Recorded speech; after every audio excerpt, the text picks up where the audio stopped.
this loneliness.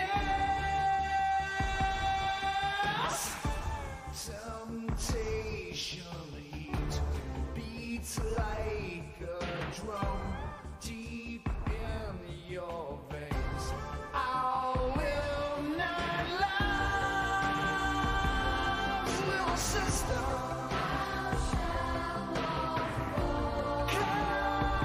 Come to your brother.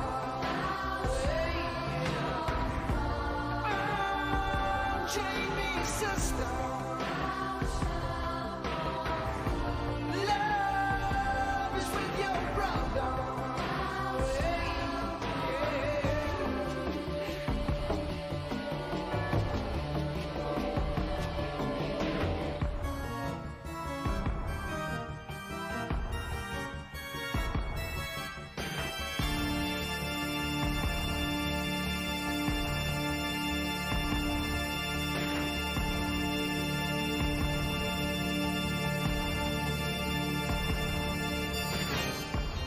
My Shangri-La, I can't forget why you were mine. I need you now.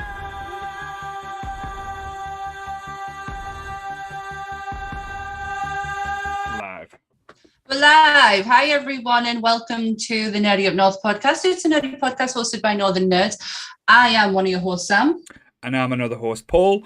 And this week we thought we'd do, well, to be fair, me and Sam had a little bit of spare time. So, so we thought we'd get on and do a few episodes here and there where we've wanted to talk about for quite a long time. Really, I know we've discussed certain films in short. But Yeah. if we can have, like I say, a bigger conversation and expand a little bit, because I'm not going to lie, I had a blast when we done the Goonies, and the way we did it So and good. just basically broke it down. Yeah, I was my element, so I'm not going to lie. So you really were. You really were. And I so it's a midweek special. Mhm. Thought we'd strap the headsets on and talk some vampires. yeah, so a little film that came out in the 80s. I don't know if many people are that aware of it. Laura might not be. Bless her, might be a bit too scary for She's like on par with me when it comes down to movie watching. bless her. That's why we get on. But yes, we thought we'd take a dive into The Lost Boys, like I say, with the predominantly of our friends group now being all goths and stuff. It's kind of like the goth Bible, shall we say.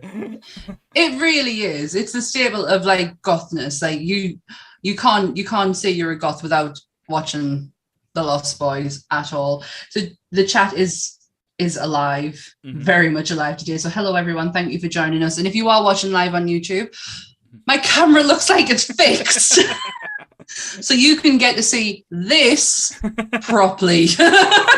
I apologize. I have really bad hay fever. Oh, bless you. But yeah, and I've enjoyed doing the design work for this one as well. Like I say, it was a bit of fun. I managed to sneak a little Donna in there as well. So if you can spot her just going across, she kind of blends in with the creepy Oh vampire look my as god, well. that is amazing. Donna, you are a lost boy. You're officially oh my god, there she is. You're officially a lost boy. Before I forget, I need that Jason with the Nerdy Up North on it. If you could just send me that on its own, that would be great, because that is fantastic. Definitely. But yes, so we are going to delve into, like I say, our back catalogue for this movie as well. It is quite a staple in my house. We watch it probably, I would say, twice a year. Just Probably more than that here. it's one of them movies you put on when you're not feeling too well and you need cheering up, and it can kind of lift your spirits. Like, it is cheesy as I'm going to try not to swear again, because again it's a daytime episode. So Yes, it's gonna have daytime rules. But we'll get Sam get a disclaimer out as well. 'Cause Yes. she's got it all professionally in. Yes, I laminated and stuff. tidied my desk up yesterday. I'm no longer working from posted notes anymore. So everything discussed in today's episode is our opinions and our opinions alone. If you want to discuss any topic from tonight's episode, please come and join us in the Facebook group and we can have an open discussion. What we won't have is anyone coming for us and telling us our opinions are wrong. We can all agree to disagree in fandom, so let's keep it fun, keep it kind, and keep the toxic behaviour out of nerdism. very well done. Yes. Yay. So that's the key thing as well, and that's what we always try and do is, like say, make everyone just basically that's a fan of something be able to enjoy what they enjoy, and I think that's quintessential what nerdism should be about. It doesn't always go that route, as we find out. Even in the Nerdy Up North group, we do have aspects and moments where people forget the fundamentals, shall we say. No, you're absolutely right. And this has always been the main message from day one, before the podcast started, when the group just started to blow up. There's no right or wrongs when it comes to nerdism. No. Not whatsoever. You either love it or you don't. And there's nothing wrong with that. But there's no reason to make anyone feel shit. And I'm going to swear about how they feel about it. Certainly. Let's do the Lost Boys. So how do you feel about Lost Boys? Lost in the shadows. Can't get that song out of my head. Really can't get that song out of my head. I am so excited to do it, especially the way that we did the Goonies, because we went from start to finish. So it makes you think of like everything that goes, exactly all the aspects of it. I'm probably not as well versed on Lost Boys as I am in the Goonies. I know the script from the Goonies. Get away.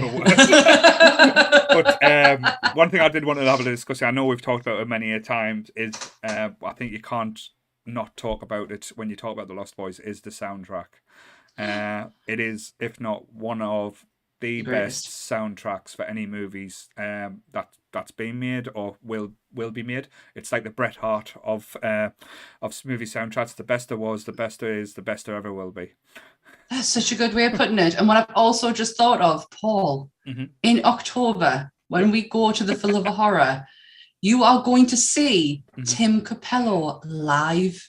You are going to see and feel that experience of him playing his saxophone to an audience and doing I Still Believe. I have just cottoned on there. Yep. That's amazing. It's amazing. I can't wait. You're going to love it. Sure. You're going to love it. Also, can we just point out the main theme of the last 3 episodes? Because apparently we've turned into, let's review every Corey Feldman film. We've had The Goonies, Gremlins, and now we're doing The Lost Boys. Welcome to the Corey Feldman Show. To be fair though, I'll probably get shit for this. Sorry for swearing. Like I say, every quintessential 80s films basically use the basis of the Goonies for the premise for most films, like kids, families, friendships, bonds. So if there's like a diagram of a movie, you can point it back to the Goonies. The Goonies, yes. The Goonies is the architect for every good movie that ever came out, so yes. Even before. It's like before it was just leading up to the fact that the Goonies was going to come out. The Goonies was going to get made. It was the idea in someone's eye. The Goonies made this happen, so yes. Honestly, I kind of regret us. I loved doing that episode, but I regret it now because now you openly are talking about it. You've like held yourself back for so long. Now you're like, do you know what? I'm just gonna refer to everything as the Goonies.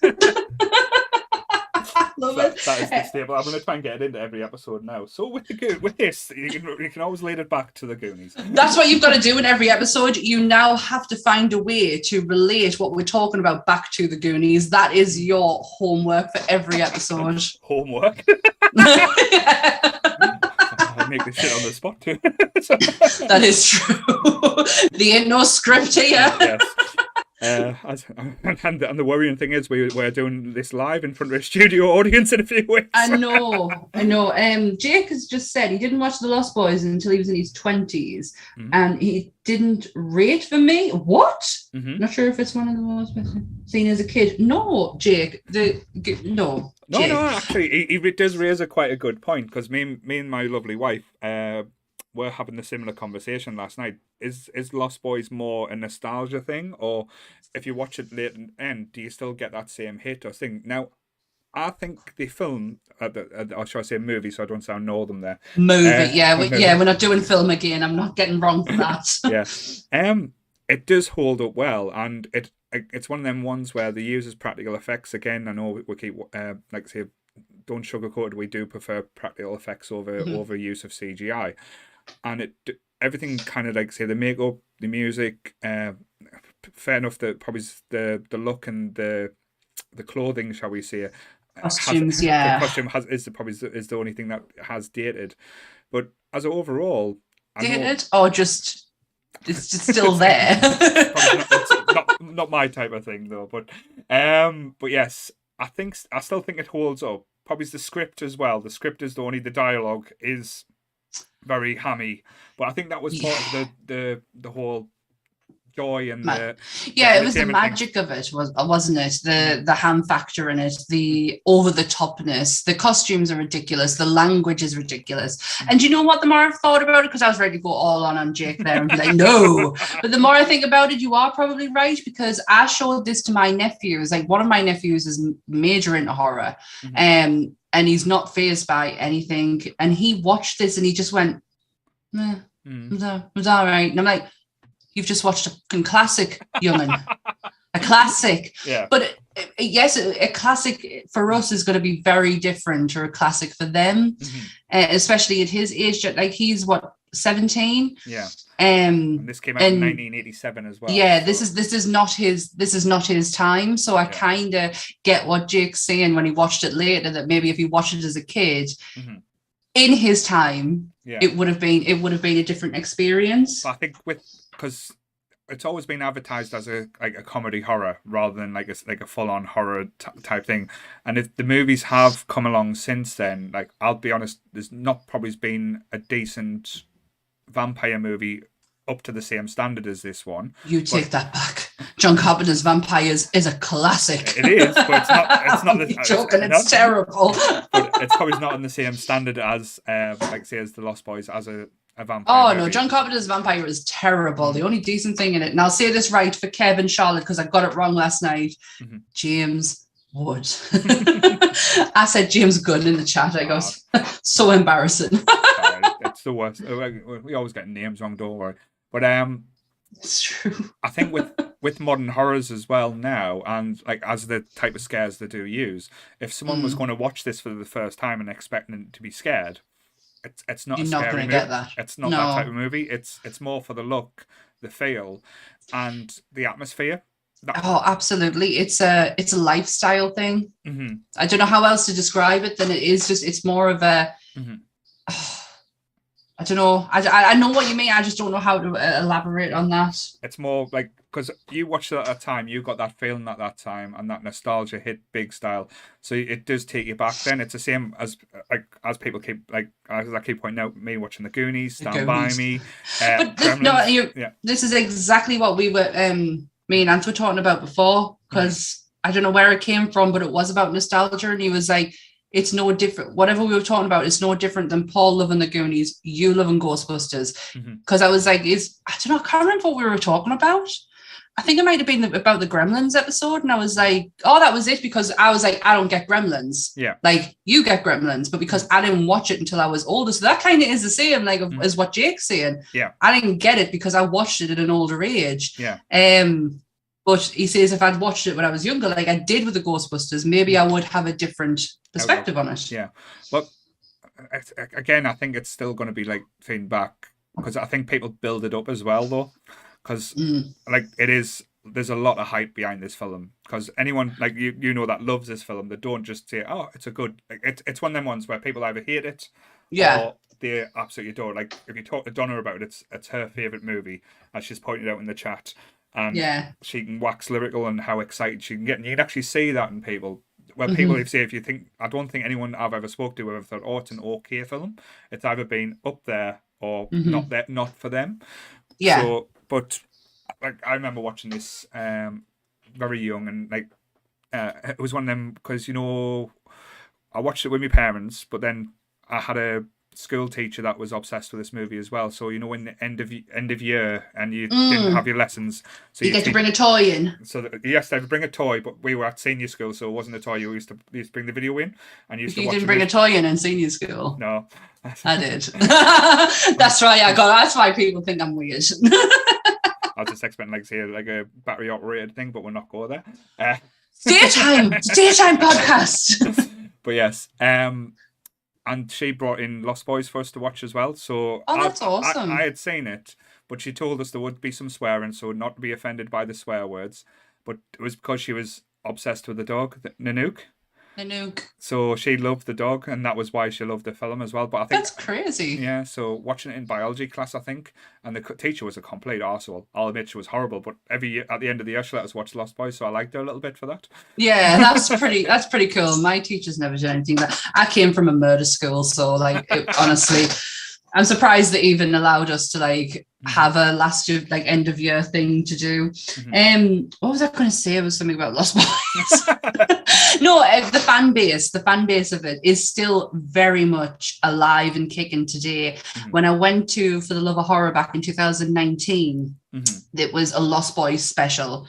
So you had Kiefer Sutherland was there, but Kiefer is because, you know, he's not to take away any shine from anyone else who was there. Kiefer is a big deal. Like he is a big name, and he got his own. You had his own screen, and so they had like a screen where he was behind it, photographs, autographs all day. Poor bloke, that's all he did. But the rest of them were all on a table, visible as anything. I spoke to Alex Winter. I spoke to a very shy Michael. I can't think of his real name. Jason Patrick. Jason Patrick, a very shy Jason Patrick, incredibly shy. Tim Capello, who is the sweetest person you will ever meet. One of the Frog Brothers, because I don't believe Corey Feldman is allowed at them conventions anymore. No, he's not. He's not at the Monopoly ones. He's not the best of people, that's what I'm saying. No, I don't think he's allowed at the Monopoly festivals anymore. Yeah. So he wasn't there, but the other Frog Brother was there, and he was really fascinating. He has his own podcast. Very much wants to talk about nothing but the Lost Boys, and he was such a lovely person. Alex Winter agreed that the 90s was the best decade and that we will never see the likes of it again. Like, he was just lovely. One of the other Lost Boys, the one who hasn't passed away, don't know what his name is, but he was absolutely such a sweetheart. And honestly, for all we waited a long time, it was because of how loved that they were. Yeah. No, it was phenomenal. I think it's one of them ones where people do get obsessed over and not like base their lifestyle around it, but like base the way they dress, and like say it does influence other style of movies and even music that you like, because a lot of people do cling to them type of things. But like as you said with the cast, like Kiefer Sutherland at that time, like say was hitting it big, like with movie after movie, like Stand By Me and stuff like that. Flatliners, and he was huge in the end, especially with the pedigree he had with like his father as well, like say Corey Helm, that him was just taking off Corey Feldman. As I said, Jason Patrick, Diane Wiest. Diane Wiest, oh my god! Like say a big 80s actress who like say starred in quite a lot of big movies, and as you said, Alex Winter, who went on to do like Bill and Ted fame and have big like say roles and stuff like that. I didn't realize until this convention how shy I actually am around famous people. I don't like. I actually walked past Bill Moseley and stood in shock because I didn't know what to say to this normal human being who was just walking past us. It was no different standing in front of Alex Winter. I was standing in front of one of the Wild Stallions. To have that in my head, I was just sorry. Yeah. Honestly, it was mind blowing because you think to yourself before you get there, these are just normal human beings. Is like Tobin Bell was two feet away from us, and how I didn't have a meltdown, I'll never ever know.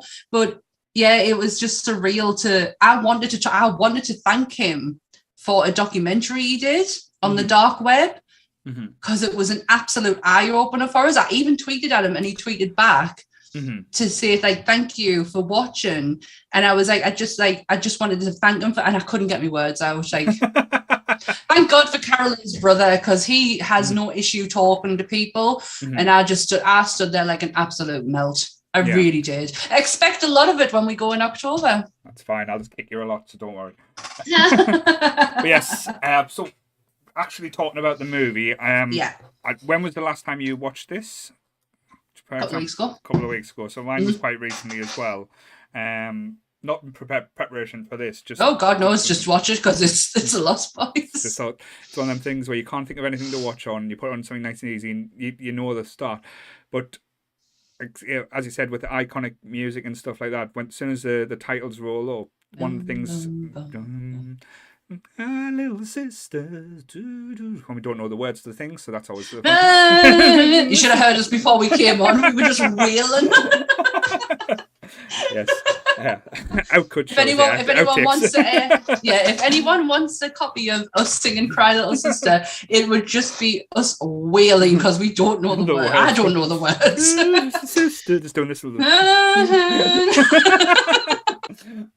But yeah, as soon as that kind of kicks in, it's like you know this. Oh, there's something atmospheric going on. It's that didn't. Just yes. Didn't. Oh, it just gets you in the feels. And then it takes you straight to the fun fair, isn't it? What's the Santa Carla, the fun fair? Yeah, you're in the fun fair with. Is it a couple? Because it always in horror tropes, there's always a couple, isn't there?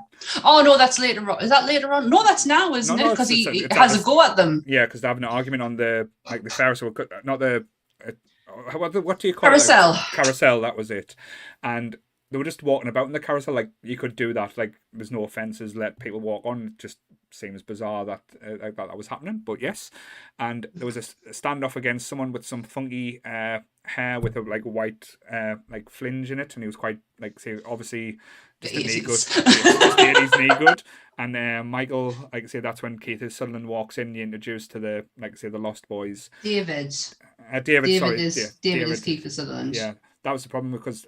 We'll get onto that with the movie because the amount of times they say the person's name. If you there's a good drinking game out with that as well. Yeah, Star. Star and Michael just does my absolute bouncing. It really does. She does my nutting for the majority of the film anyway, but we'll get into that. But yes, that's when we're first introduced to the villains of the piece, or what we thought were the villains of the piece, shall we say. And the security guard kind of pulls them apart and says, "I've told you to get off the boardwalk." And you're like, "Oh, shit. You little punk." And you're like, "Oh, shit's going to go down here, son." But you're in for it now. But then one of the things that they did use after this, after this little tit-a-tat, shall we say, is one of the things I liked about The Lost Boys was the use of the camera work. Yeah. Because it was very unusual, and it gives you the point of view of the vampire. Yeah, it came down, doesn't it, at the starting point? It comes down as opposed to going that way, which doesn't really seem like a big deal, but it's horror. You've got to expect different camera movements. I don't have the chat up anymore. I have the plot, just to keep us in line. I don't think we'll go too far off it. Like I say, we'll both. Nah, but if we do, I'm sure someone will point it out. Yeah, but with that camera work as well, and especially because you think about I know I don't like to think about it, but it is the 80s was quite a long time then. They didn't have drones. It would have been cranes or even potentially a helicopter that would have used for this type of shot. So it's not a simple type of camera trick where the thing, because it's proper goes out, zooms in, you get the security guard walking to his car, turn back, seeing whatever monster is, and I love the premises of this as well, because the thing I love about Jaws, because we'll probably do an episode about Jaws in the future as well. You don't you don't see the shark for most of the film. Now same with this. This is a film about vampires. You don't actually see the vampire's face till nearly 3/4 of the movie gone. That is true. And at this point of the film, do you really suspect that these young kids who do look a bit thuggish are zooming down on this guy? Yeah. Because if I'm watching it for the first time and not thinking about the whole thing in its entirety, I don't know if I'm thinking if the lovely natured Keith Sutherland is going to be, or Alex Winter is going to be such a badass that that's what they can do. Yeah. I don't know if I'm thinking that. But then you get shocked in the start when as soon as you see that aspect and you see him panicking with the door, and for some reason he just keeps pulling the door handle without putting his keys in. It's door's kind of locked. Why is it not opening? And it goes out the logic of what a horror movie is. Yeah. And that's the tropes that you see and you can laugh about now. Well, at the time, fair enough, he might be in a panic, but why would you still be doing that? And then he gets carried off, and then the door gets ripped off as well. So then shit means business and stuff like that. Yeah. Something's going to go down. Yes. It is proper quintessential horror trope, though, isn't it? Yes. Like, can't open the door. Why is the door not opening? Keys. Oh, bro. They're there. So that's My the God. whole premise there. But then, as I said, that's the opening. That's our introduction into the movie. So you think, oh, it's going to be quite intense. It might be scary. The best part about it is no blood or gore. Yep. Nothing. None whatsoever in this film, no blood or gore. And that, to me, makes it all the more sinister. Mm-hmm. I don't know why, guys. Maybe because I'm not a blood and guts gore kind of person. Mm-hmm. It's like I won't watch horror for that aspect. Mm-hmm. It's the fact that you don't see it. Yeah. It's like your thing with Michael Myers. Yeah. You know, you don't need to know why he's evil. He's just evil. Yeah. And it's the same in that aspect as in, I know that person got hurt. I really don't need to see that. No. Yeah, because he's been dragged off. Well, not off. He's been flown up from the air. There's no coming back from that. All we don't know is he being turned into a vampire? Well, at this point, you don't know it's vampires unless if you've read about it. Because at the time, all you had to do about reading about movies was either what the critics said or the tagline. Or the tagline on the poster. Because we didn't have the internet to spoil movies as much as we do now. Or CFAX back then. You used to look at CFAX. Go to CFAX to get news about like what's going on. That was our internet at the time. That's how old we are, guys. Oh my gosh. Wasn't it like described as almost Peter Panish? Well, that's all vampire stories though, isn't it? Like say I always wanted never to be lived. I think that was with the name, The Lost Boys. That was always the connection that they made. But yeah, I think that's every vampire story with the people not wanting to grow old and stuff. It's probably where they got the Peter Pan tale from. I wonder why I like Peter Pan so much. I don't want to grow old. And then again, because as I said with the soundtrack, when you think of Lost Boys, there's 3 big tracks that you think of every time. There's just had that one, Little Sister, and then we hear the other one is Doom, Doom, Doom, Doom. People are straight, which and it does. I don't know if they just went round filming in the streets and find the most oddly and weirdest alternative people they can. So it was shot in Santa Cruz. Yes, but you've got a good fact with this, so I'll let you. Yes, but Santa Cruz Council or whatever, for us it would be a council. They didn't allow the filming. Once they realized what it was and what they were making out Santa Cruz to be, the murder capital of the world, they didn't allow them to use the name, so that's why it's called Santa Carla. Right. I remember you telling this story as well. Yes. Because as you said, well, any city or anything they don't want to be known as that as an. They did it in Scream. Right. And it's actually if you look at the end of the credits, there is a massive FU to the school who would not allow Wes Craven to film there, and it was a massive FU to them. Right. Okay. And it was a no thanks to such and such who would not let us film or use certain stuff in it. Yeah. Yeah, Wes Craven got a dig in on that one. I'm not surprised, but I can understand, say, Santa Cruz's opinion on that type thing, just because they did go hard with the whole murder capital of the world, and like I said, they made a few jokes throughout the film as well. And this is where we are introduced to, say, our heroes of the day, shall we say? Yeah, Michael and Sam. And not just the mother. What was the mother? The mum, Lucy. Yes, Lucy and Nanook as well. You get to meet Nanook. That was always the thing, because when you do because I always laugh because it always does the credits for Lost Boys at the start and tells you who's going to be in, and it does at the end. It gives you things. It tells you Nanook's actual name. I think it was something like Troy or something, or something really simple. But I was like, why did they call the dog something so complicated when if he had a simpler name?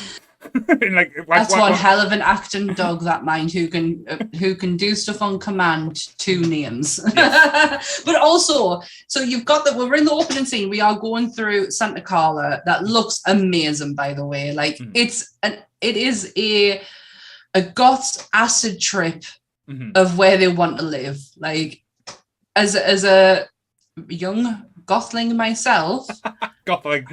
I wanted nothing more but to live in Santa Carla. Yes. It looked amazing. They had a fairground, for God's sake, man. Like, come on. We had And a again- fairground when we grew up, like say Seaburn. Yeah. We had a decent Horton one. Feast. Horton, Seaburn, Yeah. South Shields. Remember, I'm not from that area. I'm from the other side, you're from the and dark we side. had I literally am from the murder capital of the No, world. I really am. Like, honestly, if you go and Google where I live, it's absolutely terrible. Don't, Martin will be on there looking for your house. Google. He'll be Then hanging, you- he'll be hanging honestly, out you your take- window with a pair of socks. You take your life in your own hands when you come here, because it's absolutely terrible. But no, you're going through, and you have that massive sign. Do you remember the big sign that says Yeah. "Welcome to Santa Carla"? Mhm. Again, you will get to see that in October. It's phenomenal. But then you have on the back all like it does it say murder capital on there, or think is so, it yeah. alluding to it? Yeah, I think that's when you first realise that shit's bad here and stuff like that. And Yeah. then when they pull up to the the house and they you meet Grandpa for the first time. And The real hero of the story. yes. And he's pretending to be dead on the porch, which is just weird but funny at the same time. He's mint though, isn't he? Man, come on. He's a taxidermy loving, like, who doesn't watch the telly, would rather read the TV guide, which I actually get, by the way. As I'm getting older, I understand that man so much more.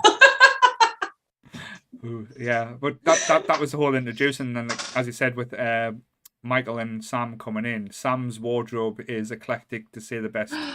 It's something, isn't it? Them shirts. But not just That the shirts, hair. that coat in that weather. Like, it's hot here in the northeast of here, and I'm dying wearing a t-shirt, and he's wearing a what could be like a floor length like material jacket that's got every single color in the world, like Jesus and his technical. Was it not Jesus? Jason and his technical. Joseph and his technical. Jesus and his technicology. It's the sequel. It's a sequel that everyone always wanted. Andrew will always want to get on it. I love it. But yeah, Joseph and his technical dream code had nothing on this bad boy. Nah, did he not? It's the hair for me. It's the hair, that fluffy quiff thing that he's got going on. Yeah. But Jason Patrick is like, Mhm. he's just an average person. Sorry, there's a beeping machine going off behind us, telling us the backing up. All right, backing in. Wide load. Dump a truck. But yes. Back to Lost Boys, yeah. So that was kind of like the introduction as well, and Michael comes in really weirdly as well. He's carrying So awkward. It's like carrying some weights, like say dumbbells with his clothes and stuff on hangers on them, which he carries through, because what you have to realize is this is the first time they're going in the house, and he just walks through, dumps his clothes on, and starts doing dumbbells in the middle of the room. I was like, what the fuck? Who you proving your strength to here, Michael? Because there's nobody around to impress. One thing we didn't mention about the opening, which I think is vital, just as an, because we did mention the fact that the board really, that the Welcome to Santa Carla and the back bit really gives you an idea of where you're at, and obviously the people. There's also the missing signs as well. Yes. There's a big, massive board now. Like, I didn't realize this until I went to America, that them boards are real. Yeah. Them boards are very real, and it is very scary to when you're walking into a Walmart and you have these big, massive missing signs. So when you see that in this film, that's like a whoa. Yeah, it's like a moment that you realise that, like, as we said, when you see the sign, when you're welcome to Santa Carla, and then this thing on the back, murder capital of the world, it introduces you that something's not right here type thing, and something's not going wrong. But then you get, like, say, a bit of the backstory that Lucy's went through a divorce, lost everything in the divorce, and had to move basically back to her parents.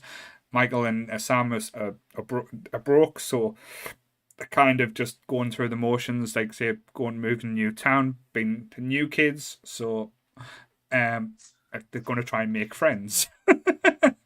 and that's always the quintessential type of story that Lost Boys is. It's about people trying to make friends, shall we say. It really is. Actually, I mentioned the notice board. You see the missing board when they're on the boardwalk. Yes. You see it on the introduction of Santa Carla, but you see it more in depth when because Lucy's looking at it, isn't she? Yeah. And she's shocked about it. Yeah. But this is where Lucy gets her job. Yes, because she with finds the him. great Max. Yeah, because she finds a missing kid, doesn't she? And she takes him like to say, "Oh, this little person. I don't know if it was a boy or a girl. I can't remember. He's not too sharp on that one."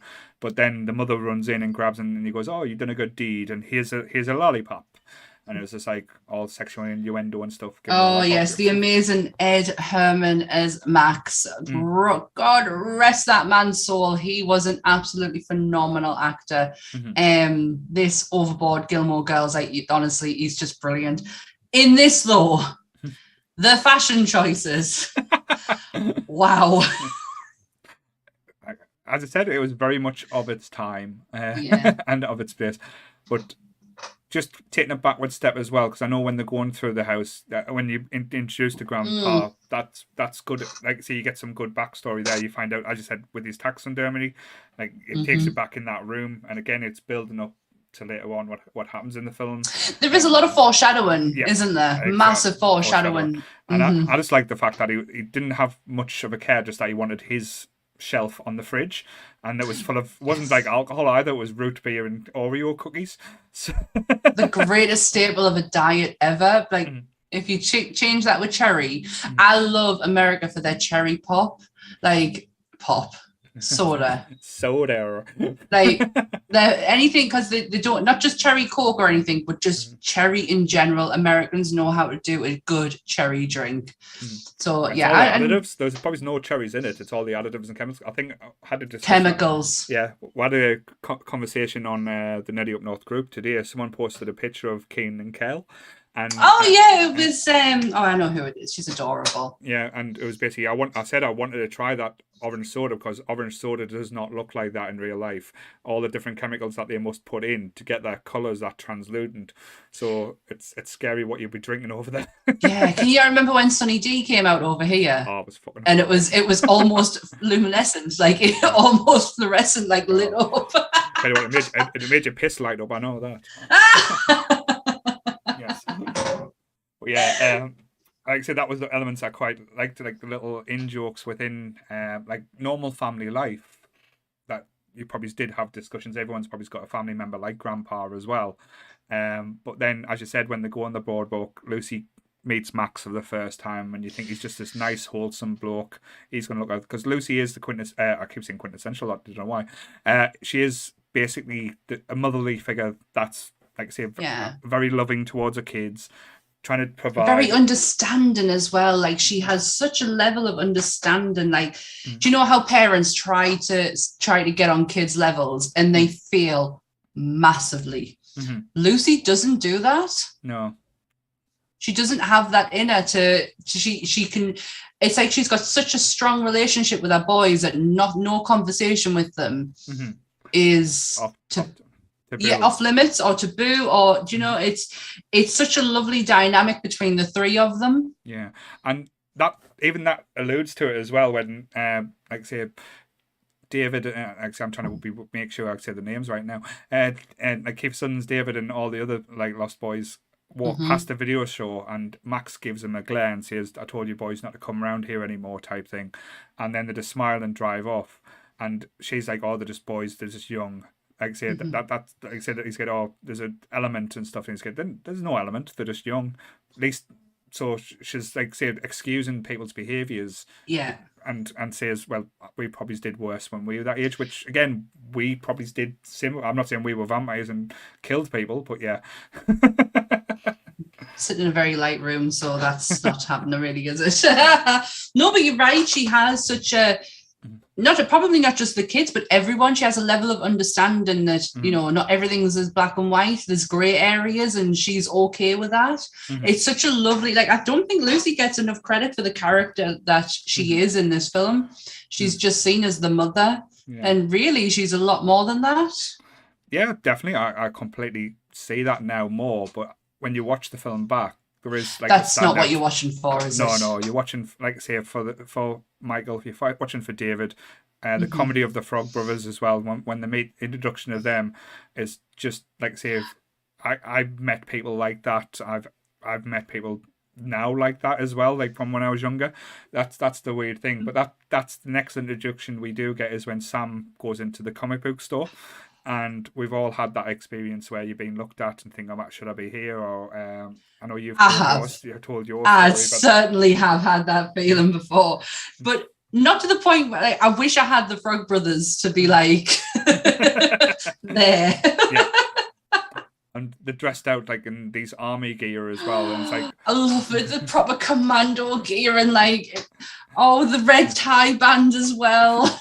Love it. Oh, what was that film in the 80s called with Patrick Swayze? Red Roadhouse. No, that wasn't a thing where where the Russians were invading. Red State? No, Red Dawn. Red Dawn, that was it. So they were very much looking like they were in like the Red Dawn episode, like they were going to war type thing. And as Sam's walking through the store and he's telling them like, "Oh, you've got this Superman here. It shouldn't be here. Like the Red Kryptonite wasn't introduced. This character wasn't introduced there."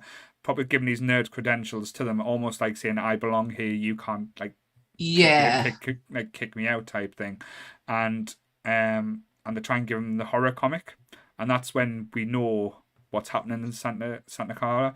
When they start talking to us, "I don't do horror comics." He goes, "This one might save your life," in the most serious tone that you've ever had there. It's Corey Feldman's voice. Yeah. It's so funny. It's like his Batman voice. He's like, "I'm Batman." Yes.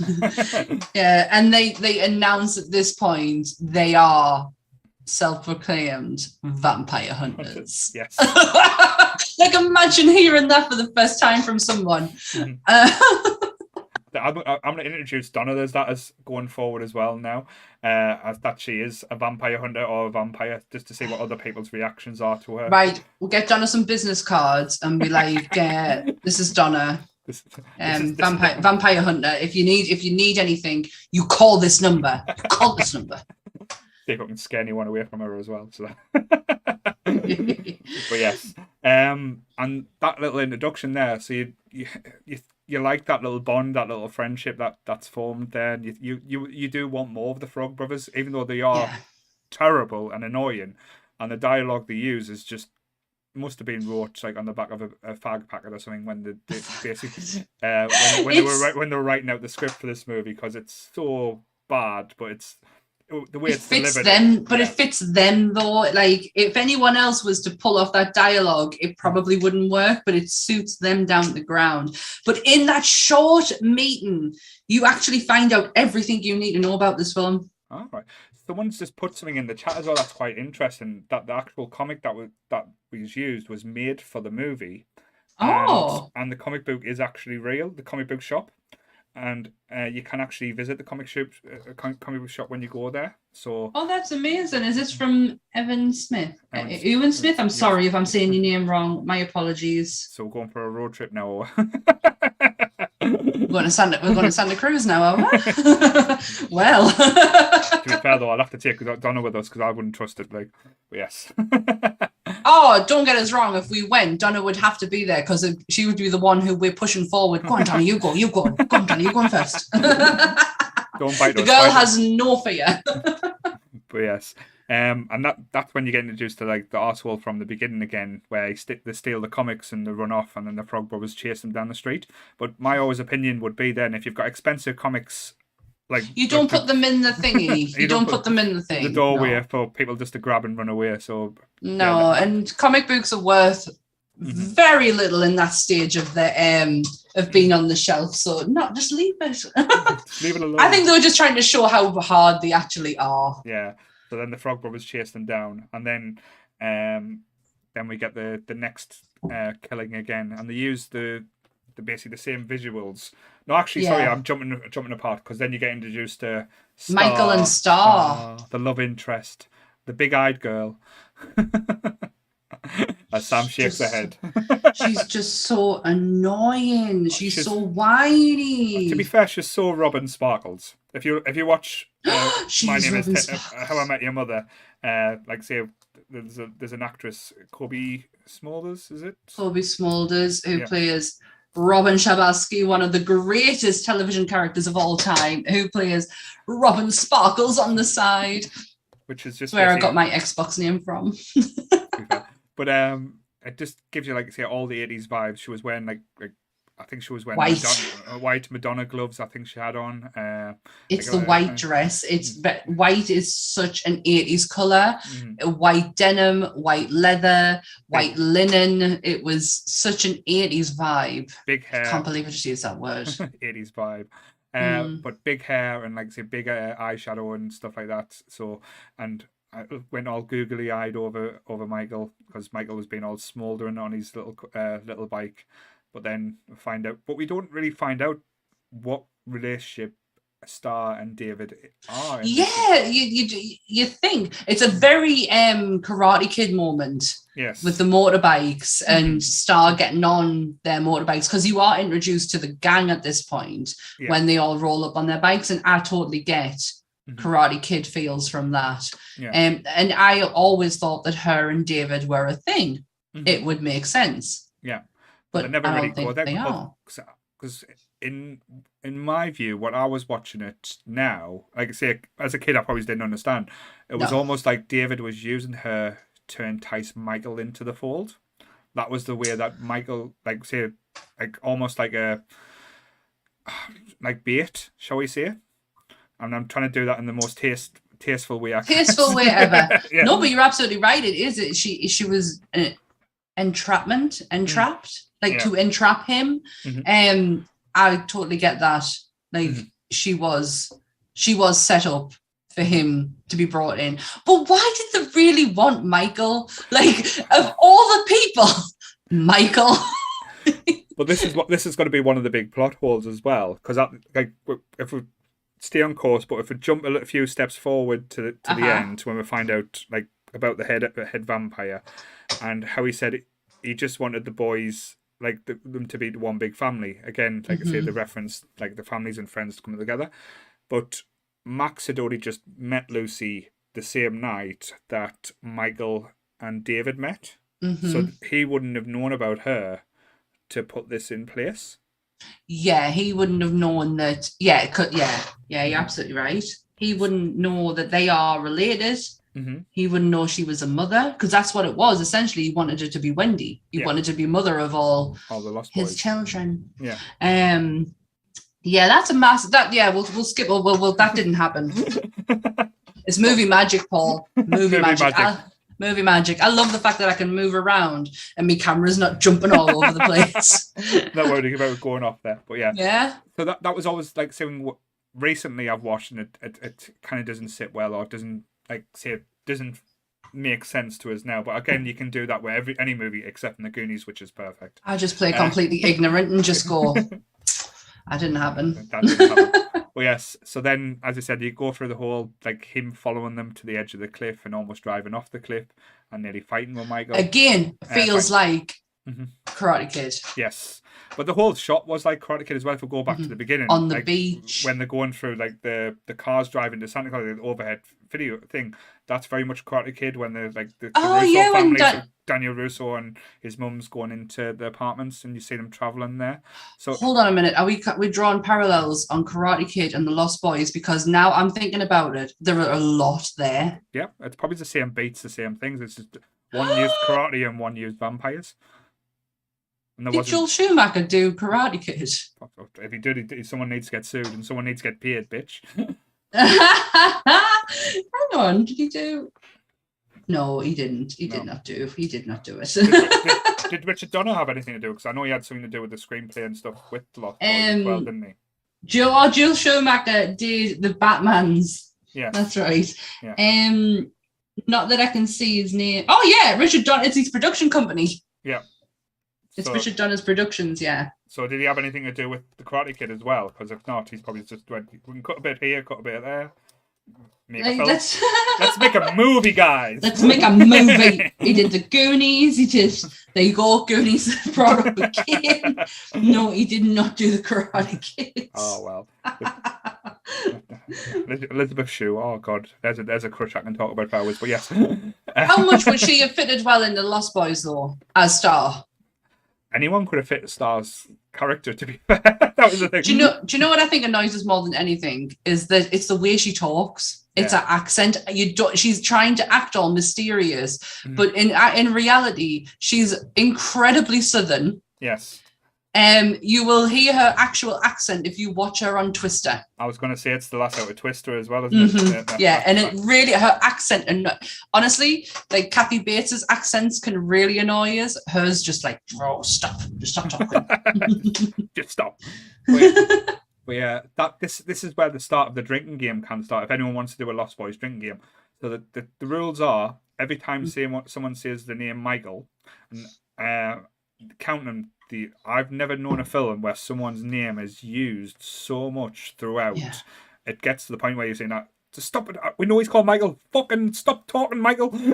Yeah. It's like, it's one of my worst things is when someone has a conversation with us and puts me name in there. Yeah. Yes. Sammy. You don't need how to put... How are you doing today, Sammy? We're already been talking. You don't need to add my name in there. No. Yes. So that's... And it's even worse when the caller's by my full name. I just... Samantha. I even hate seeing it. Yes, but yeah, that's always the good point. But like I said, the pluses do outweigh the minuses. When you pick it apart, you can joke around and stuff. But like I said, but the drinking game will get you fucking hammered. So it is a good one to play there. Goodwill's getting excited because people's using his name now. Oh, bless you, Goodwill. Oh, Goodwill. But yes, it's Sammy. Thanks, Donna. But one of the things as well, regarding, like, say the next big kill is when it's the douchebag from the beginning with the white flick, in the car, and he's trying to get the comic books he stole, and he's trying to get on with his girl, with the lass, and she's more interested in the comic books than him. And girl after me own heart.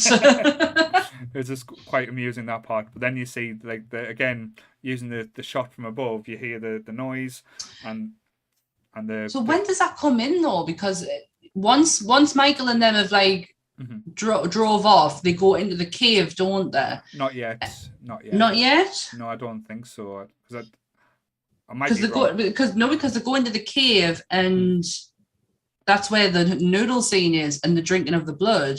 Right. Because the next morning is when he wakes up and he's, hung over to shit. Right. So when does the kill happen? So it must happen in between that bit then. So it must be either like after they've stole the comics. Yeah. Because if you do it like way later on, are you really that bothered? No, it doesn't really make sense. But that's could it have been before the chase with Michael? Possibly. That makes more sense now. But again, even these bits, like, they could be intertwined. It doesn't really make too much difference. Yeah, not really. It happens. You just getting a feel of the fact that this is a vampire film. So there's got to be some kills in here. Definitely. And as you see, when the car it's not this time, the door's not getting rid of. They rip the whole roof off the car, and it's getting like amping up like the violence and the aggression, and you think, oh shit.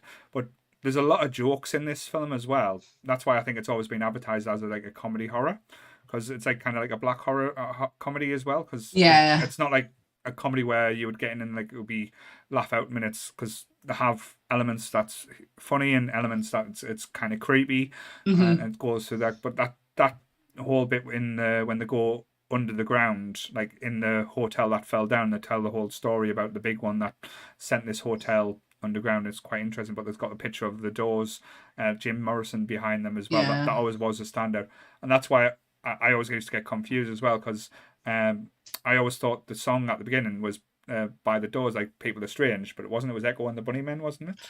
Oh yeah, I only knew that because someone pointed it out. It was before, didn't they? Because generally I thought it was the Doors. Yes, and it kind of makes sense because when you listen to the Doors' version. Really different. Yes, very sound, in like sound and quality. So yeah, that is not the Doors. No, but then you get laid into like the whole aspect with the kind of Michael kind of being accepted by David, but not in the same time, where they're kind of poking fun at him.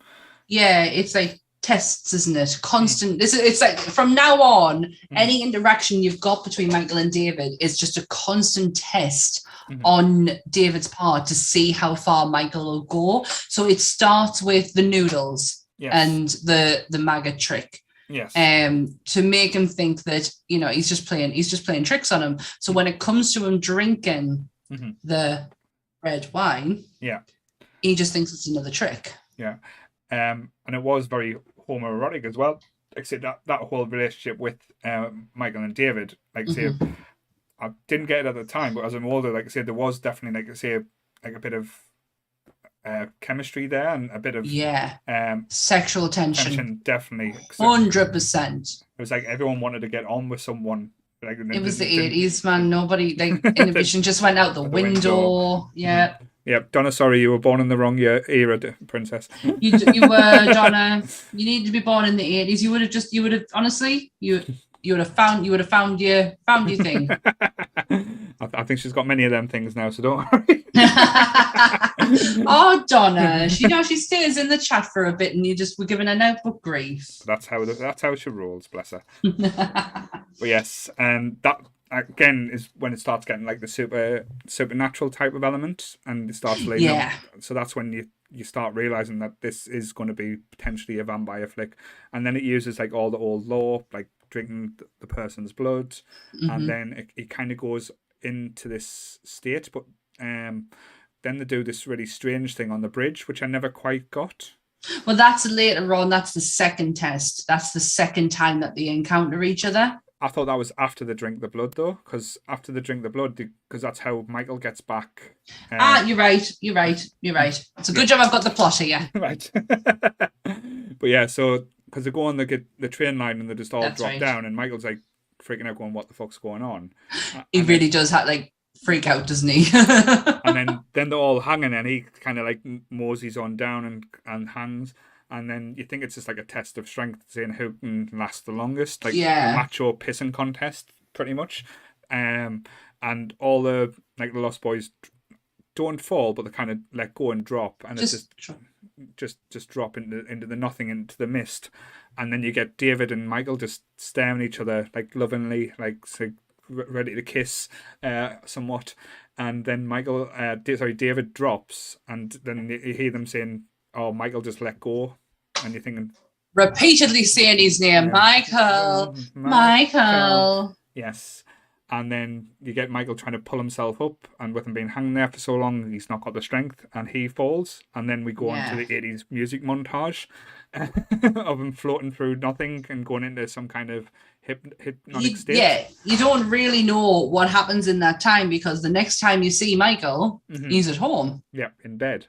It's one of those movie magic moments where it's like, how did you get there? And how did your motorbike get there as well? Because everything was there at the same time. Because he used the motorbike on that evening. And that's right.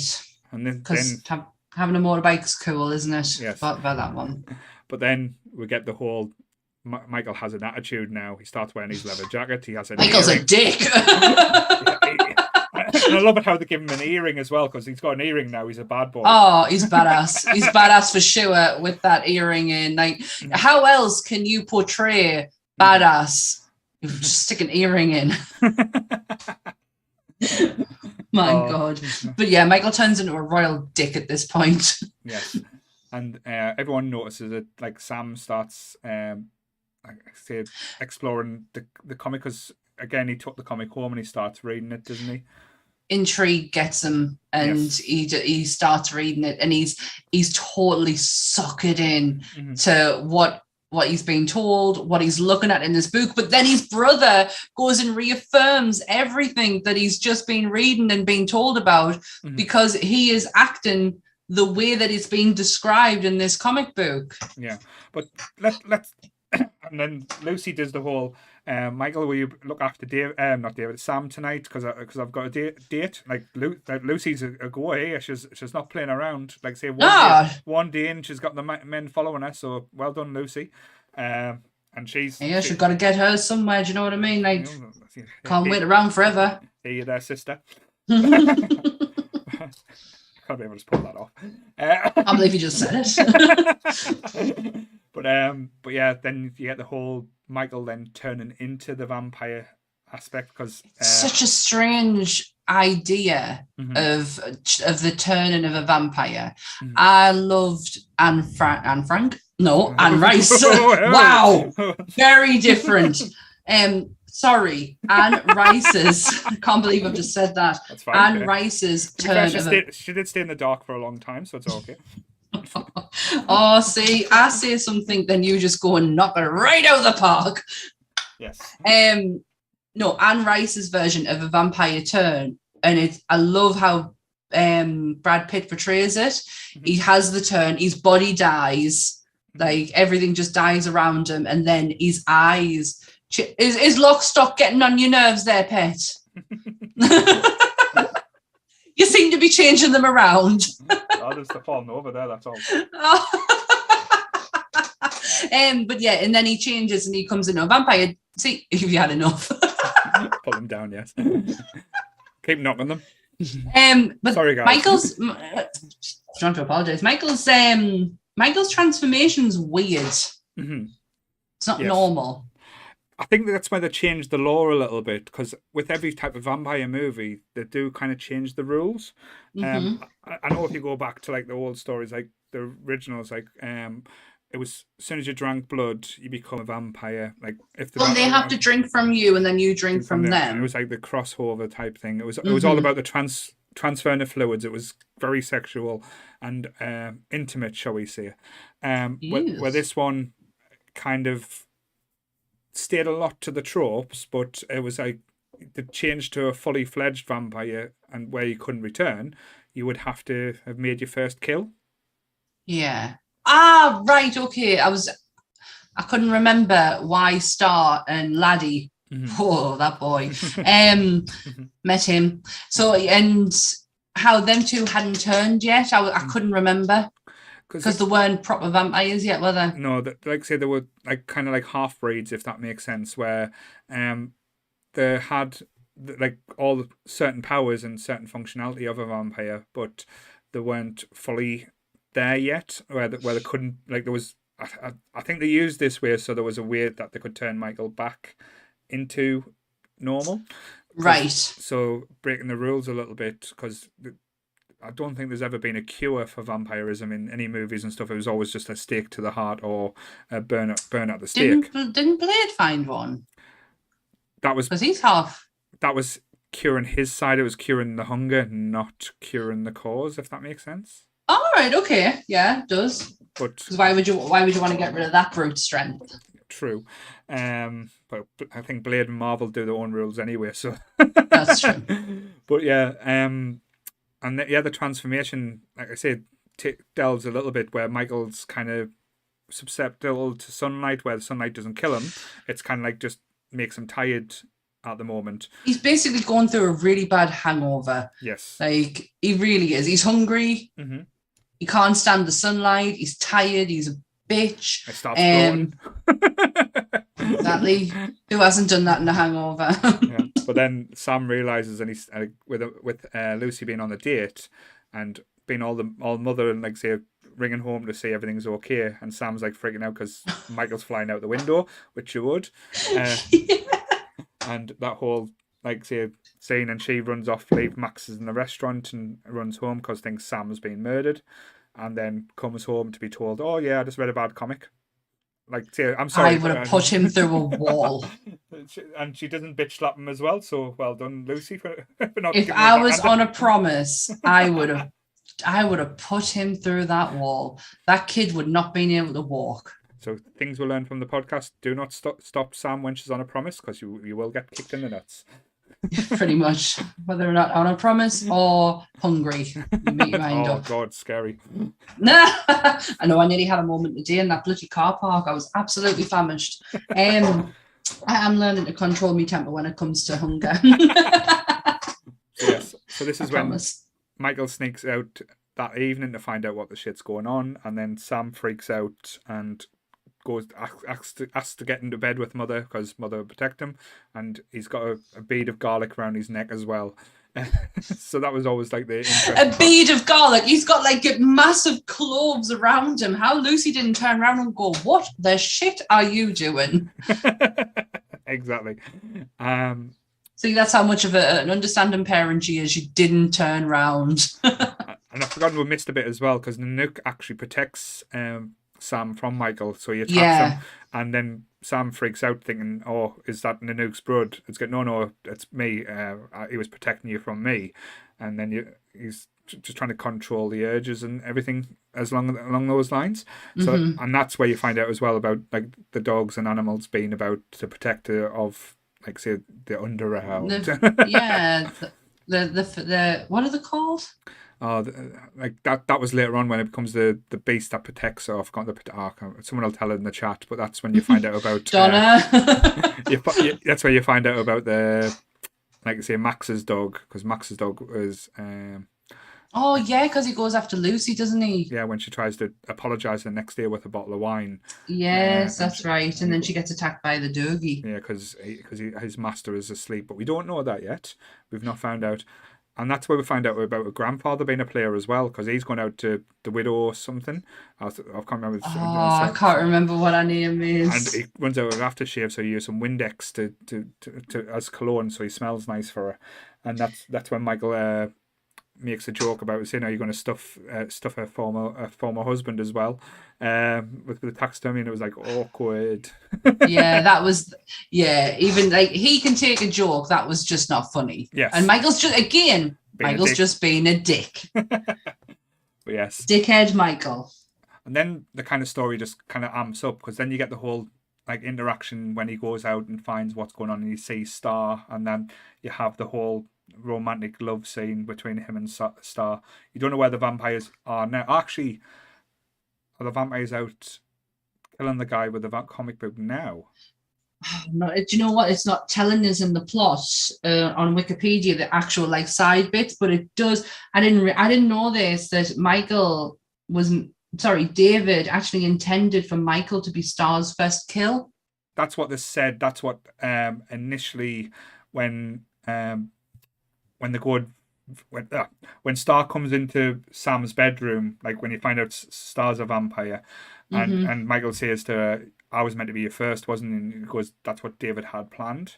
So again, right, it's like intermingling what's going on or what's happening. Right, but it doesn't make sense. Why would you turn someone that when they're going to be killed? Why couldn't she just turn anyone? Like, why couldn't she just kill anyone? Mm-hmm. Did it really matter if that's all she has to do in order for her to become this fully fledged vampire? Mm-hmm. Can she not just kill any random? Or was it not like a punishment for her? Because, like, say she started like Michael, so that's why David kind of went right. Oh, it could have been really cruel, yeah. It could have been like a jealousy thing. Mm-hmm. You're right. So again, this is me just like plucking things out of the air, just trying to like make sense out of the unsensible things when it comes to movies. It's kind of like plot holes that don't quite give us, but we're just trying to make sense of them as well. Yeah, because after because does Star come in after Michael and Sam's freak out, or is that the next night? That's the next night after right. Michael bangs her and gives her the old steak. Got wood. Yes. Oh my god, it's daytime, Paul. So yes, then that happens, and then Lucy and Michael sit down and have the chat, like the whole mother thing. Say, "Do you want to talk about this?" And he's like, "Oh, you saying I wouldn't understand?" And again, Lucy proving that she is, like, say, doing top level pet parenting. So well done, Lucy.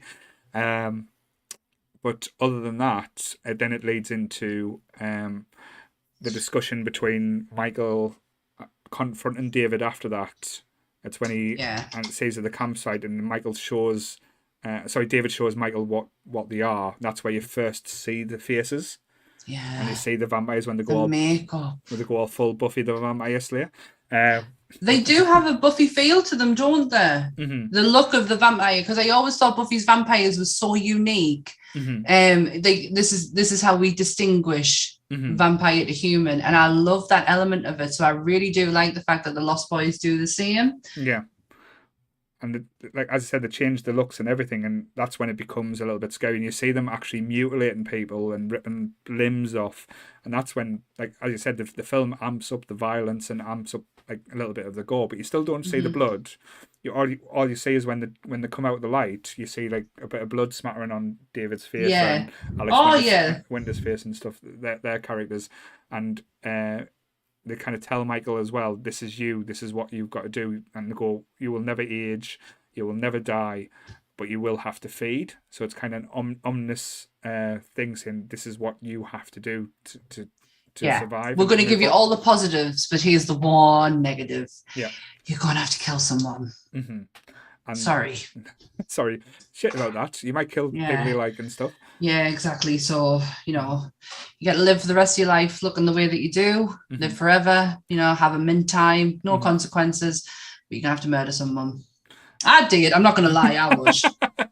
I don't know. I'm too soft. I don't think I could do it. Oh, I could. There's plenty of people who I'd line up straight away. No, I don't think I've got that element into us. Potentially, depending on what day you get us on. Yesterday might have been a different story. You just hate people from afar. Yeah, I have no problem in murder. See, that's the difference. I pretend to be a psychopath. Sam actually is one. As we are learning. Yes, so them elements go in. Then I think Michael comes back home and tells the whole thing to Sam. And Sam's on the phone to the Frog Brothers as well, asking for help and saying... This is where the plan gets plotted up, isn't it? This is where they hatch that plan up. Yes, because Stark comes to see them and she realises that David's shown Michael the true form. So Stark flies up to the window because he tells it can't go in. One thing I did miss out as well... No, is it this part or is it the part after... where they have Max over for food?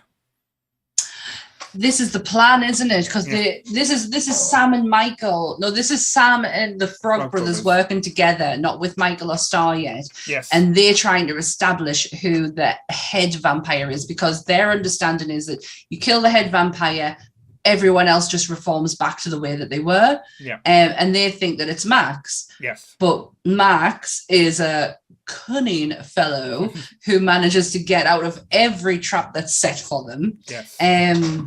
Because Max comes to apologize to Lucy for what happened with the dog. Yes.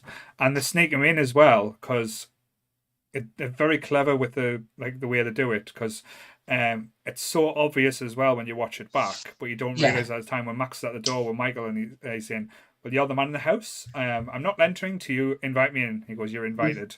And it's like, as a famous vampire law goes by, that is one of the big ones that is out there. And you need an invitation. Yes.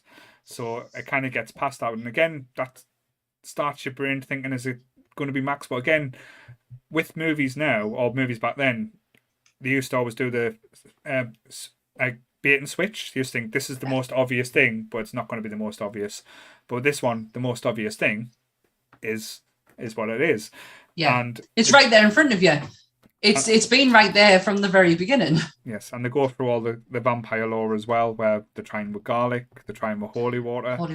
And nothing seems to work. But then it turns out they change the rules again when you'll find out later on that when you invite a vampire in your home, it renders you powerless or something like that to these things.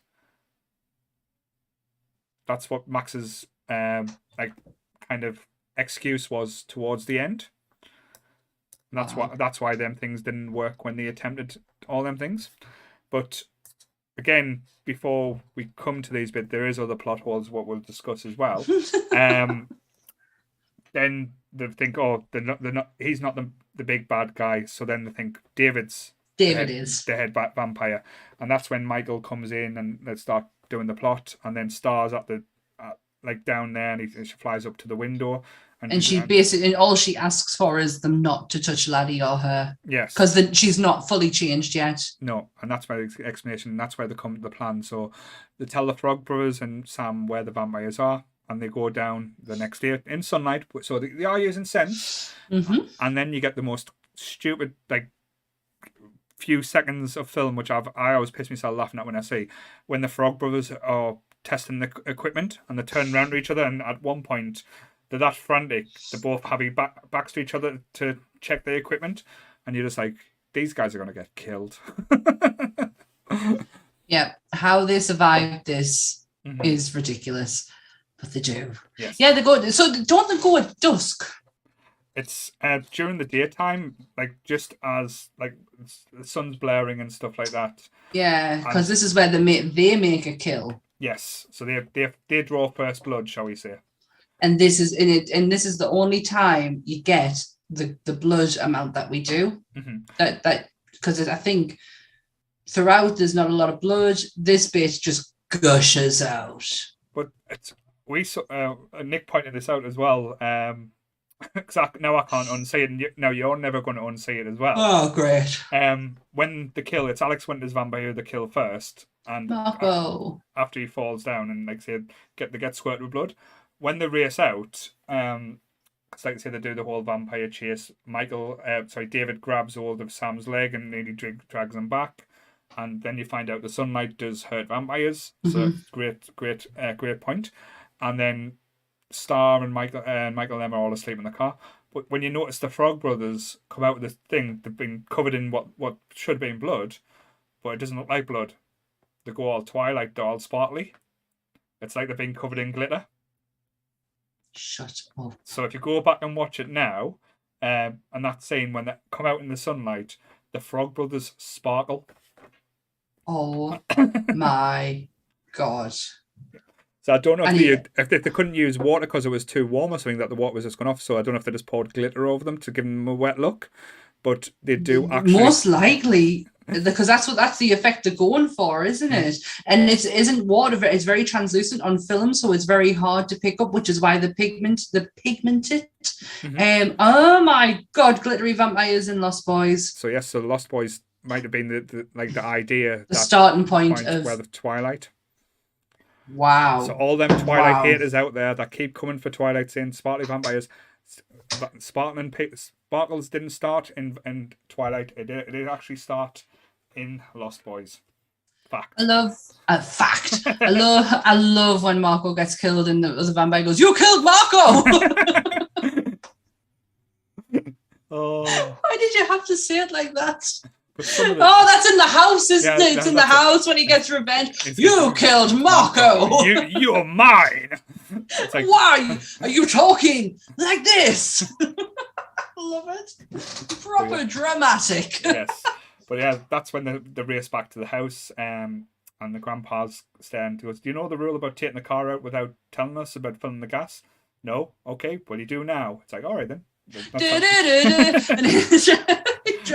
the plan is to get them back to the house because they've set the house up, they've rigged the house up to have this vampire showdown. Yeah, they go all Home Alone on that shit.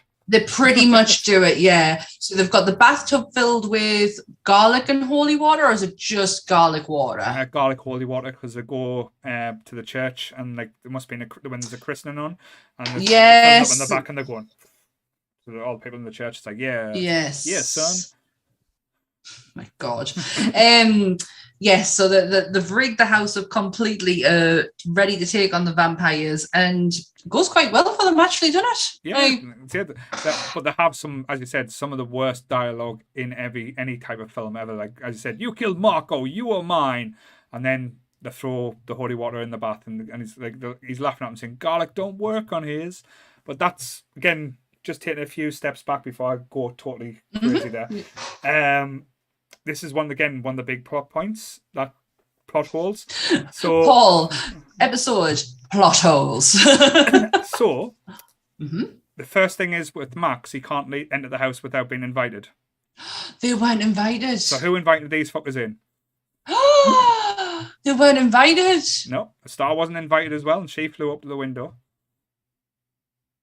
So maybe it's because he's the head vampire. Potentially, but maybe because he's the head honcho. So does that work? We're all vampires now, so you only just have to invite one of them in, then all the fuckers can come in and get you.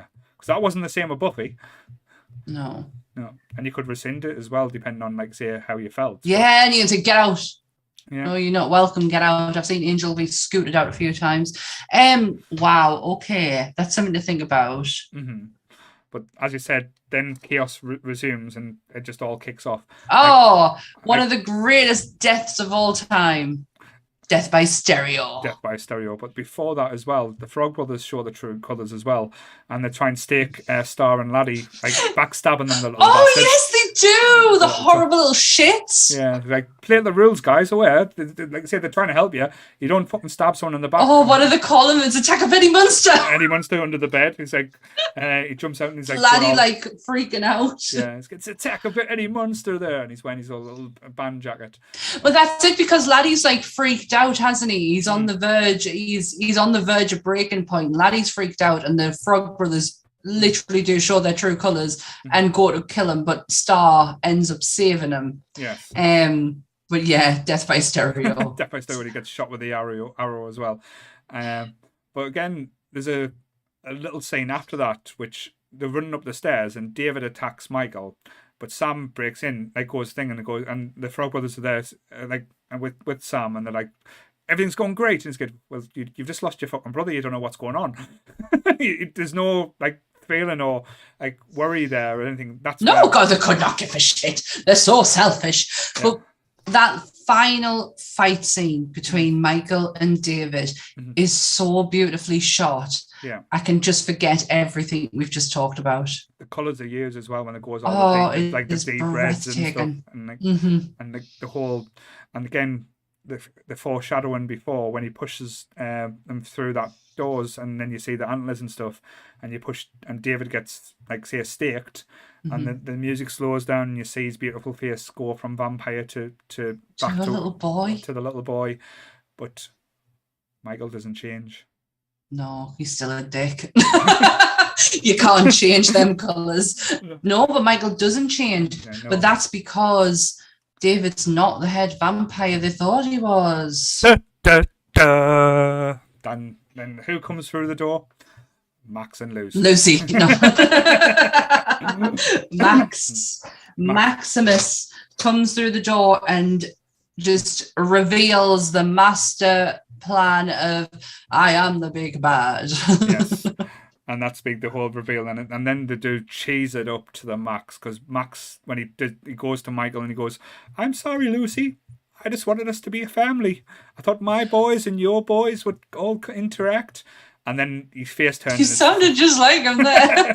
And his face turns and he's got his full vampire face on, but instead of just being all scary, he goes with his tongue as well, and it's like, what the fuck?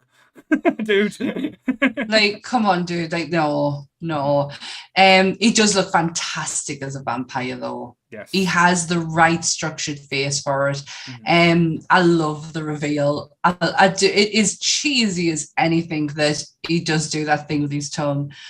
And then the hero of the hour bursts in the door. Not just at that second, but like I said, at this time, everyone that goes to do attack Max and totally is defenseless. They lose. Yeah, Michael's like, I didn't invite you in this time, Max. And then they have the lines just made me skin crawl. Ew, ick. Yeah, and then they have the little show off and fight, and then he's got Lucy, and he's got Lucy. Why don't you love me? we can just be friends, and like say, if you volunteer yourself, I'll not harm your kids. And then she's like walking towards him, then you hear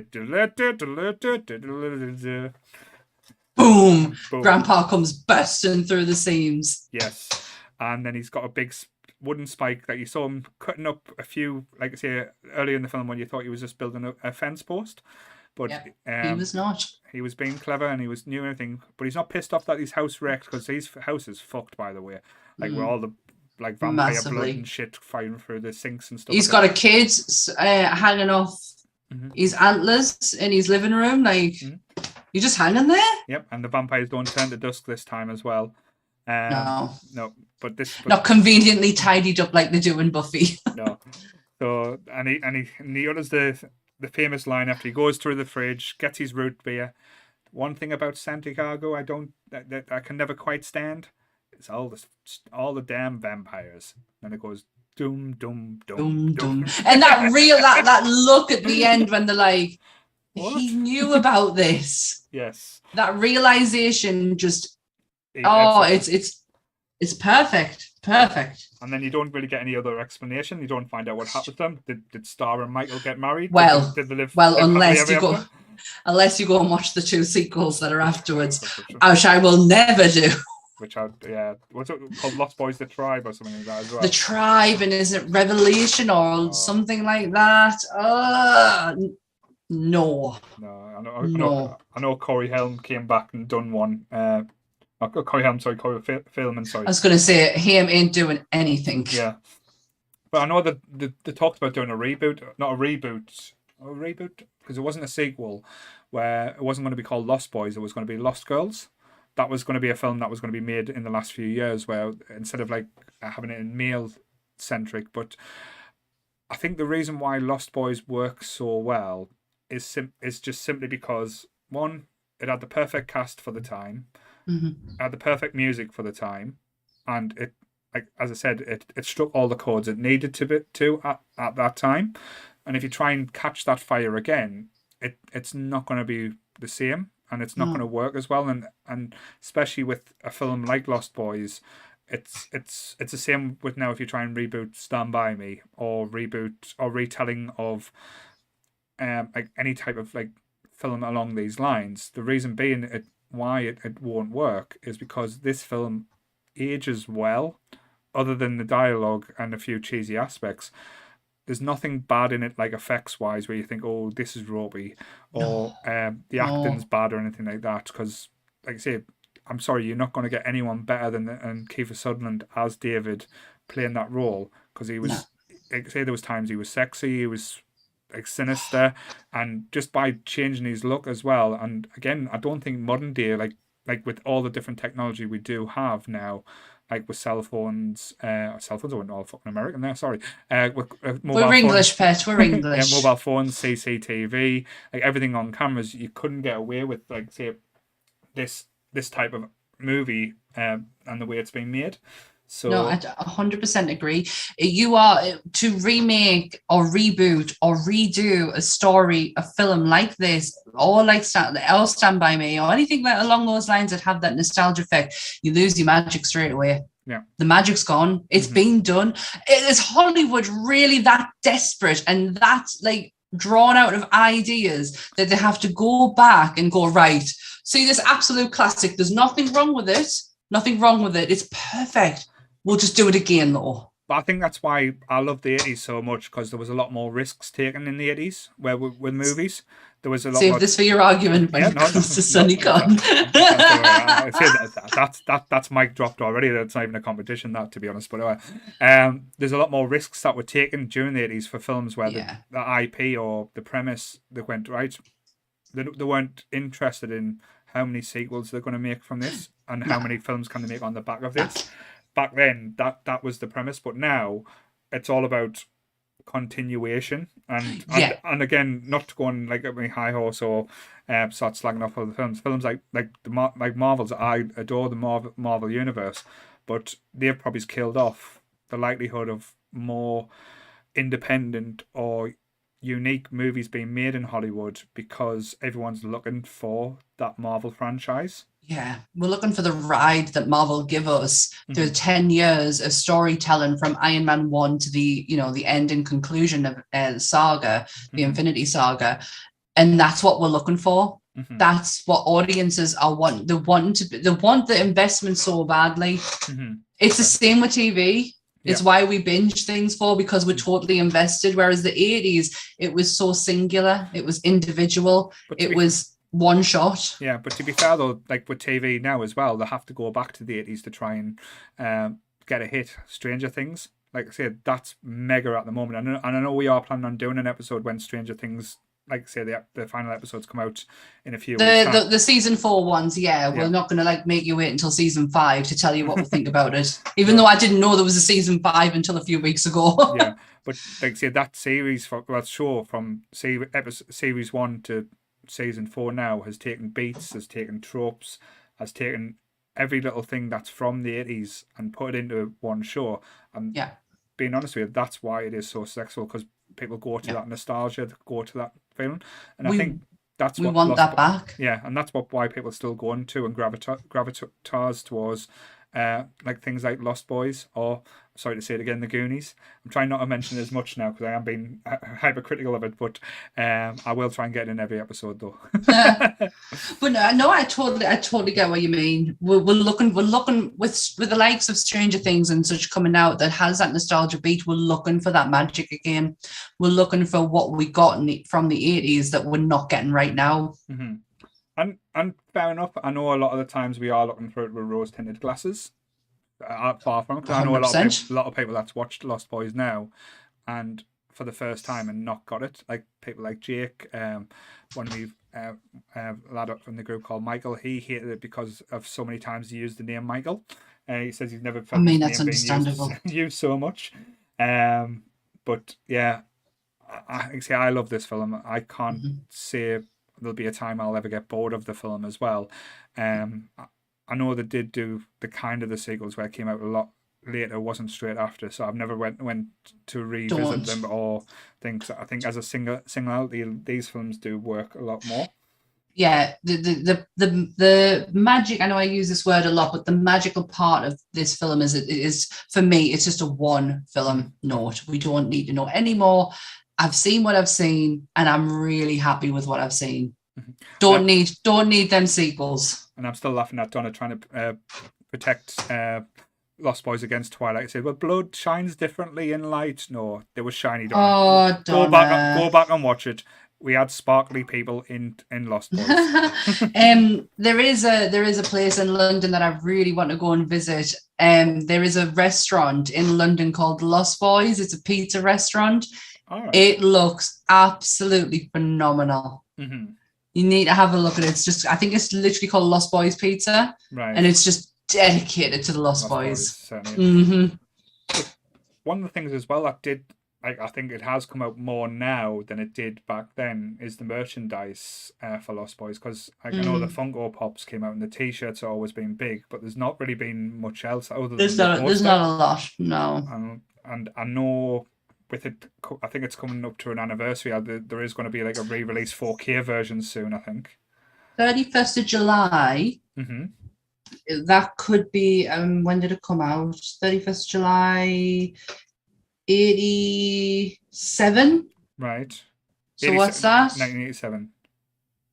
I'm not good with maths. Even though I work for a bank. Sorry. I was going to say you work in a bank.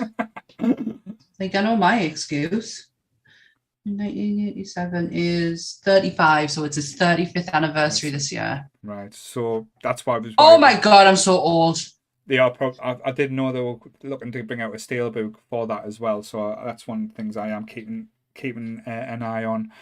But it's not like you get, you know how you get like certain figures or even dolls. Like, I would die if a David doll came available. Donna says she's got one. She's just put in the chat. She's got a David figure. So we are going to demand a photograph there, Donna. Yeah, Donna, you better put that photograph in our group chat because I need to see it. Because I would love nothing more than my Forces of Destiny dolls are like kind of like Barbie dolls. Mm-hmm. I would love nothing more than like a David and a Marco, and that'd be amazing. That with the quotes and everything. Would you get a star? Yeah, you got to have all the collection. Donna, maybe we should talk about this Barbie line of Lost Boy dolls. Certainly. But we could make a fortune, Donna. But yes, so that was our little run through of Lost Boys. It was fun taking it back and going back there. So I hope everyone did enjoy it. Now, again, I know it's hard to rate a film because, like I say, with ours, we always try and do rates, but we do look at this a little bit differently and through other glasses, like, as I said, the rose-tinted glasses of perfection. Yeah. I don't think it's a perfect movie, but no. I love it for that reason. So for me, it would probably be a 4 out of 5. I'm going to say 4.5. Right, so because that's the goth and you're not wanting to let go of that. Yeah. I'm like that extra 5 is the Gothling in us wanting to claw it back. But no, yeah, I totally agree. It's not the perfect film. It really isn't. But for me, it is such a staple and such a classic and such like a part of me that I can't change. Mm-hmm. But I think as well, what a lot of films do forget is a fun element, and this film is fun. Yeah. I feel like I'm doing like a school like Sesame Street thing, going F for fun, but yeah, it is a very fun. V is for vampire. Wah, ha, ha, So ha. start talking about the count. 1, ha ha. 2, ha ha. But yes, it is a very much of a fun movie, and when you're watching it all the way through and start to finish, you do get engrossed. It is, as I said, an 80s film in its heart and through. Yeah. So it's very much of the time. It's just a wraparound blanket on a cold day. Mhm. That's what it is. There's no. It's familiar. It's family. It's it's because it's been there always, and there's nothing bad about it. Like nothing majorly terrible about it. It's a staple of a collection. Do you know what I mean? Like it's just there. I can't even remember the first time watching it. It's just always been there. Yeah. That's how old I am. No, I wouldn't change that at all there. But yes, so that is our basic assessment or review of The Lost Boys. As you can tell, we like the movie, so We love it. 2 thumbs up. On Sunday, it's going to be a bit of an interesting one. I still haven't thought about like how to do mine, so I know Grant and you have been painstakingly going through this, and Kev just realised that he's on it only the other day. So Oh, did he? So Kev. so Kev forgot, but we are going to do top 5 people alive or dead that you would have at a dinner party, and why you would have those people, and like I say, I've got a feeling it's going to be a bit of a long episode, so please strap in. Make sure it's a Sunday night. What else you got to do apart from get ready for work the next day? Come and join the Nerdy Up North crew and forget about the fact that you've got to go to work the next day, because that's what we do. And Donna, turn off the porn and just watch it with us, so that's fine. Yes, Donna, man, come on. It's not fair. You watch enough. We're only on a Sunday night. And I know, like I say, we'll probably be texting Sam after this just to see when we're next free, because I know there's a film that she won unfairly we should be reviewing soon as well. So I'm going to try and review The Exorcist as soon as possible as well. So and that means anyone who's coming on has to come and watch it. And yes, and the next week after that is we are going to be live at SunnyCon. So I don't think we'll be streaming live, but I am going to try and record the episode, so we will put up. But we will be having a live audience and talking about 80s movies versus 90s movies, the differences, why I love the 80s and why Charlotte and Jake are so deluded. And I will be your humble moderator. Mm-hmm.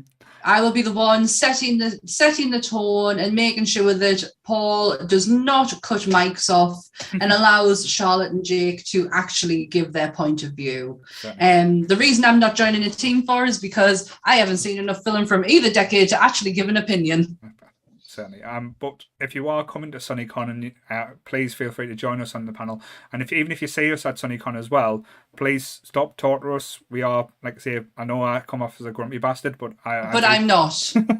But I am not. I am very nice. trying to be engaging and stuff as well. And like I say, just let us know that, like I say, that you're a fan of the group, and like I say, we'll try and mention you on the thing. And again, on the panel as well, we are going to try and make it audience participation as well. So please feel free to give your opinions. We will ask you your opinions on which movies and what movies you like.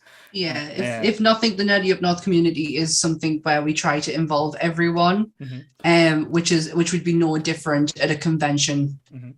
And I might even pick on one of yours to say, give me your top 5 films, just to see how hard it really is. So that'll be interesting.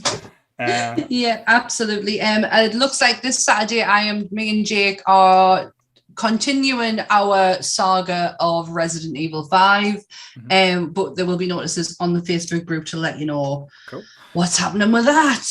So please subscribe, like, do all the fun things that all these kids are doing these days.